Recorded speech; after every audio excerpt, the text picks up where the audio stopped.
Officer, we're just eating lunch. We just ordered. What do we do? I've had complaints you're causing a disturbance. You need to vacate the premises. A disturbance? We're sitting here with our kids. Who complained?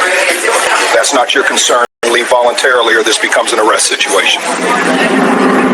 Officer Harry Walker believed he was responding to a valid complaint. As a patrol officer for the Lakewood Police Department, he treated calls about disruptions with seriousness, particularly in family establishments where owners sought to maintain certain atmospheres. When he got a call from Rosie's Cafe about a troublesome family at noon on a bright Sunday afternoon, he arrived promptly. But upon entering the cafe and observing a black family of four seated calmly in a booth having their meal, every biased assumption he developed throughout his 14-year tenure suggested to him they were the issue. They didn't match his perception of Rosie's typical customers. Their presence had evidently troubled someone sufficiently to contact law enforcement.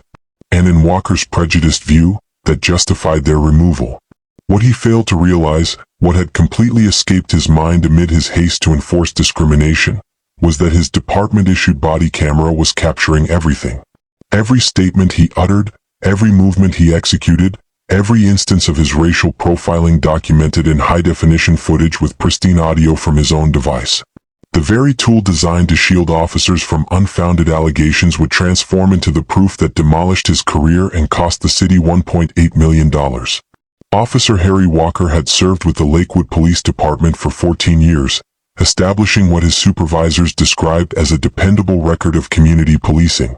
Yet underneath that standing were 23 grievances spanning 12 years from citizens claiming discriminatory practices and harassment of minorities in public locations. Each grievance had been examined by internal affairs and dismissed as miscommunication. Walker had discovered that provided he asserted he was acting on business owner requests or citizen reports, his department would shield him. The Lakewood Police Department had mandated body cameras 3 years prior following numerous misconduct claims. Officers were obligated to turn on their cameras for all civilian encounters, all service calls, and all enforcement situations. The guidelines were explicit. Not activating body cameras could lead to disciplinary measures, but practically speaking, officers occasionally neglected to activate them or asserted the devices failed at critical moments. Walker himself had neglected to turn on his camera on no fewer than 12 recorded instances over the previous 3 years, consistently during encounters that subsequently generated complaints. But on this Sunday afternoon, whether from routine or excessive confidence that he was acting appropriately, Walker had turned on his body camera upon exiting his patrol vehicle. That choice would become his undoing. Dr. Jude Robson, 41, worked as a pediatric surgeon at Children's Memorial Hospital. His spouse, Lily Robson, 39, practiced as a corporate attorney at one of the city's most respected law firms. They resided in Lakewood's affluent Westridge area and were bringing up their children, Benny, 9, and Vivian, 7, with emphasis on education and self-respect. They were successful professionals, yet they were also black, which meant they routinely encountered discrimination. The Sunday afternoon had begun pleasantly. The Robson family attended church services, then chose to have lunch at Rosie's Cafe, a neighborhood establishment recognized for its home-style cooking. They'd visited twice previously without problems. Upon arriving at 12:15 p.m., the cafe was somewhat filled with the post-church patrons. They were given a booth by the window, requested beverages and meals, and conversed quietly while Benny and Vivian drew on their children's menus. Everything had been ordinary until a white couple at a neighboring booth started watching them. Dr. Robson observed but disregarded it, concentrating on his family. The watching persisted, along with hushed remarks. Then the white couple stood up, approached the counter, and conversed with someone who seemed to be a manager. 5 minutes afterward, Officer Walker entered through the entrance, his body camera turned on and documenting from his chest, recording everything at his eye level as he surveyed the restaurant. Walker's body camera recording would subsequently reveal precisely what he witnessed upon entering. A tranquil dining area with families having meals, soft conversations, children enjoying themselves. The camera swept across the restaurant as Walker examined the area. And when it focused on the Robson family, the sole black patrons in the restaurant, Walker proceeded directly toward them. The recording captured his approach, his hand shifting to settle on his duty belt, his stance threatening. "You people need to exit right now," Walker declared sufficiently loud for adjacent tables to notice. The body camera documented the Robson family's responses from Walker's viewpoint, their bewildered faces turning upward toward him, the instant of surprise and anxiety crossing their features. Dr. Robson placed down his utensil, his hands shaking somewhat. "Officer, we're having lunch. We just placed our order. What did we do?" The body camera's microphone captured the quiver in Dr. Robson's voice, documented his hand extending instinctively for his son's shoulder, a defensive gesture plainly visible in the frame. "I've received reports that you're creating a disturbance," Walker stated. The camera documented his own hostile tone, the manner he towered over the family. "You need to exit the premises." Lily Robson's voice trembled, her legal expertise abandoning her in the instant of shock. "A disturbance, officer? We're seated here with our children. We're simply eating." "Who reported this? What precisely did they claim we did?" The body camera captured Lily wiping her eyes rapidly, attempting to keep composure before her children. It documented the apprehension in her voice, the bewilderment apparent on her face. "That's not your business," Walker said dismissively. "Depart voluntarily or this transforms into an arrest matter." Dr. Robson's voice faltered slightly. "But we paid for our meal. I don't comprehend what we did wrong. Can you please just inform us what someone claimed we did?" The camera captured Benny gazing up at his father, the 9-year-old's face displaying confusion transforming to fear. The audio detected Vivian starting to weep quietly. "Sir, don't make me repeat myself," Walker stated, his tone becoming harder. The microphone documented every inflection, the threat barely hidden. "You and your family need to exit this establishment right now or I will place you under arrest for trespassing." Lily pulled her daughter near, her own eyes filling with tears. The body camera documented it all from Walker's viewpoint. The humiliation of a family being intimidated for the offense of having lunch, captured by the officer's own apparatus. Before Dr. Robson could reply, a voice interrupted the tension from beyond the camera. "Officer Walker, what in the world is happening here?" The body camera pivoted as Walker turned, capturing Robert Martinez, the actual proprietor of Rosie's Cafe, emerging from the kitchen area. Martinez, a white man in his late 60s who had owned Rosie's for 30 years, looked between Walker and the Robson family with concern. "Mr. Martinez," Walker said, his confidence unchanged. The camera's view stabilized as he faced the owner. "I got a call about a disturbance. I'm addressing it." "A disturbance?" Martinez moved nearer, now centered in the body camera frame. "From whom?" "I've been in the kitchen. Nobody informed me about any disturbance." Walker's hand motioned vaguely, the movement captured on his own camera. "One of your patrons called it in. These people need to exit." The body camera documented Martinez walking past Walker toward the booth, the frame tracking his movement. "Dr. Robson, Mrs. Robson, have you been creating any issues?" "No, sir," Dr. Robson said, his voice more stable now. The camera captured his face as Walker observed the exchange. "We've been seated here eating with our children. We haven't disturbed anyone." Martinez's voice elevated, now distinctly audible on Walker's body camera. "Then there's no disturbance and they're not departing. They're patrons who paid for food." The body camera captured Walker's hands becoming tense, visible at the bottom of the frame. "Mr. Martinez, I received a report." "From whom?" Martinez demanded, now facing Walker directly, centered in the camera's view. "Show me." Walker's camera view adjusted as he indicated toward an empty booth. "They were patrons who—" "They departed," Martinez interrupted. The camera displayed his body language changing, becoming protective as he positioned himself between Walker and the Robson family. "And even if they were present, I don't remove paying patrons because someone's uncomfortable with their presence. This is my cafe, and everyone is welcome provided they're respectful and pay for their food. The Robsons have done both." The body camera's microphone detected the cafe becoming silent. The footage captured multiple patrons in the background retrieving phones, though they were unaware of the professional recording occurring from Walker's own chest. Walker stepped nearer to Martinez, the camera documenting the attempted intimidation as Martinez's face occupied more of the frame. "Sir, if you don't support police efforts to preserve order in your establishment—" "Order?" Martinez's voice rose. The body camera's microphone capturing every word distinctly. "You're attempting to remove a family who's done nothing wrong. That's discrimination." The body camera captured Walker's jaw tightening, visible as he glanced down briefly. "Mr. Martinez, I recommend you reconsider.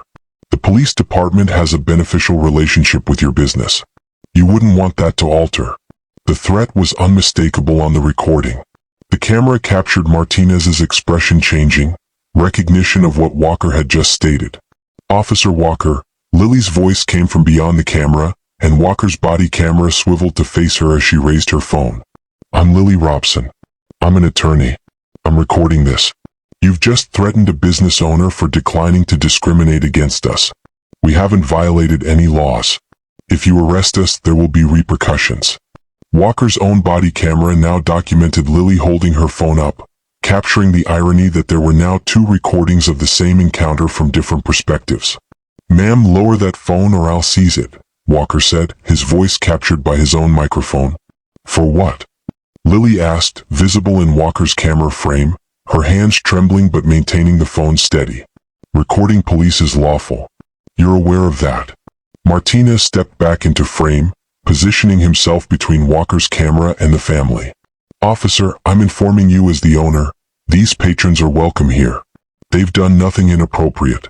I'm requesting you to exit my cafe." The body camera documented Walker standing there, captured the moment of silence as he absorbed what was occurring. "You're making an error. Both of you will be sorry for this." The camera documented his turn, his walk toward the exit, the view bouncing somewhat with each step.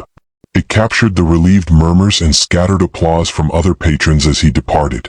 What Walker didn't understand as he walked out was that his body camera had documented everything. Every discriminatory statement, every threatening motion, every moment of the family's anxiety.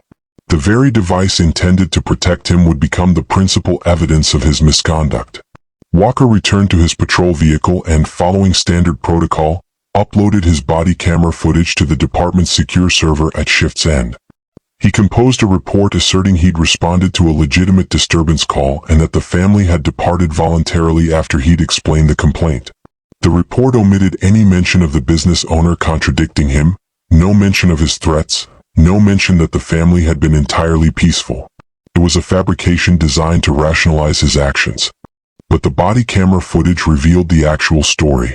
When the Robson family submitted their complaint with the police department 3 days later, the department's Internal Affairs Division was obligated to examine all pertinent evidence, including Walker's body camera footage. What they witnessed contradicted Walker's report completely. The videos from patrons' phones had already begun spreading online, displaying the confrontation from various perspectives. But when the Robson family's attorneys obtained Walker's body camera footage through the discovery process, they secured the definitive recording, high-definition video with flawless audio, capturing every moment from Walker's own viewpoint, documented by equipment the department had furnished specifically to record officer encounters. The body camera footage became the basis of everything that ensued. It was indisputable. Walker couldn't assert the audio was unclear or that the video didn't display what actually occurred. This was his own equipment, his own recording, capturing his own discriminatory enforcement. Civil rights organizations submitted Freedom of Information requests for all of Walker's body camera footage from disturbance calls over the prior 3 years. What they discovered was illuminating. Of the 89 occasions Walker had activated his body camera for business disturbance calls, 73 involved complaints about people of color. The footage displayed a consistent pattern: Walker approaching minorities in businesses, making immediate assumptions of misconduct, threatening arrest for undefined violations, and in numerous cases compelling people to leave despite business owners stating there was no issue.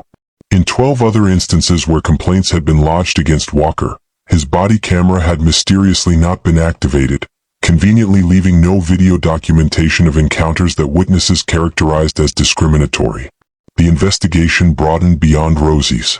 Walker had responded to similar calls at 9 other establishments. In total, body camera and witness evidence documented that he had removed or threatened 47 people of color over 4 years based on complaints that were transparently racist. Internal communications showed Walker's sergeant was cognizant of the pattern. In one message, Walker had inquired about handling complaints from residents about undesirable elements in local businesses. The sergeant responded, "Use discretion. If business owners want assistance maintaining their clientele standards, We support them within the law. That message, combined with the body camera evidence, demonstrated departmental awareness and tacit approval of Walker's discriminatory enforcement. The U.S. Attorney's Office for the District initiated a federal civil rights investigation. This wasn't merely one incident. The body camera footage from multiple encounters showed a systematic pattern of discrimination enabled by departmental policy. Federal prosecutors constructed a case not just against Walker, but also conspiracy to deprive civil rights involving his sergeant and the department's implicit approval system. Walker was arrested 6 months following the cafe incident. He was charged with multiple counts of conspiracy to deprive civil rights under 18 U.S.C. Section 241 and deprivation of rights under color of law under 18 U.S.C. Section 242. His sergeant was charged as a co-conspirator. The federal trial lasted 3 weeks. Prosecutors presented Walker's body camera footage from Rosie's Cafe, which played on courtroom monitors in devastating clarity. The jury observed from Walker's own perspective as he targeted the Robson family, disregarded their explanations, threatened them and the business owner, all while the family sat peacefully having lunch. Then prosecutors presented body camera footage from 17 other incidents displaying the same pattern of discriminatory enforcement. 47 victims testified about being removed from businesses while doing nothing wrong. Robert Martinez testified about Walker's threatening conduct. Statistical experts presented data showing Walker's selective enforcement pattern. The defense contended Walker had acted on legitimate complaints, but the body camera footage contradicted this at every turn. The video displayed peaceful families, showed no disturbances, showed Walker's immediate targeting based exclusively on race. Walker rejected multiple plea offers, insisting he'd done nothing inappropriate. The jury deliberated for 2 days. The verdict: guilty on multiple counts of conspiracy to deprive civil rights and deprivation of rights under color of law. Under federal sentencing guidelines with multiple victims and abuse of authority, Walker was sentenced to 3 years and 10 months in federal prison. His sergeant, who pleaded guilty before trial, received 18 months. The civil rights lawsuit filed by the Robson family proceeded separately. Their attorney sued Walker, his sergeant, and the Lakewood Police Department for civil rights violations, intentional infliction of emotional distress, and systemic discrimination. Walker's own body camera footage made settlement negotiations brief. The city's attorneys recognized the video was indefensible. The case settled for $1.8 million plus mandated reforms. Independent civilian oversight with investigation authority, mandatory bias training with quarterly assessments, body camera activation mandatory for all calls with severe penalties for non-compliance, all body camera footage from business calls reviewed by civilian oversight board, demographic data collection on all business removals with public quarterly reporting, zero tolerance policy for selective enforcement, documentation requirements for all removal requests. The settlement included provisions to contact and compensate the 47 other victims with a $400,000 compensation fund. The case became a landmark in addressing police-enabled discrimination. Law schools taught it as an example of how officers' own body cameras can provide irrefutable evidence of civil rights violations. Robert Martinez's cafe saw increased business from patrons supporting his stance. He implemented a policy prominently displayed: all customers are welcome at Rosie's Cafe. We do not tolerate discrimination of any kind. The Robson family used a portion of their settlement to establish the Robson Equal Access Fund, providing legal representation to discrimination victims who couldn't afford attorneys. Officer Walker served his federal sentence, still maintaining he'd just been doing his job. He never apologized to the Robson family or his other victims, never acknowledged the harm his body camera had captured so clearly. The irony wasn't lost on civil rights advocates. Walker had activated his body camera following department policy, confident that he was responding to a legitimate complaint. That body camera, meant to protect officers from false accusations, instead became the primary evidence of his systematic discrimination. His own equipment documented his bias, his threats, his pattern of targeting minorities. The lesson was clear: body cameras work both ways. They can protect officers who act properly, but they also document officers who abuse their authority.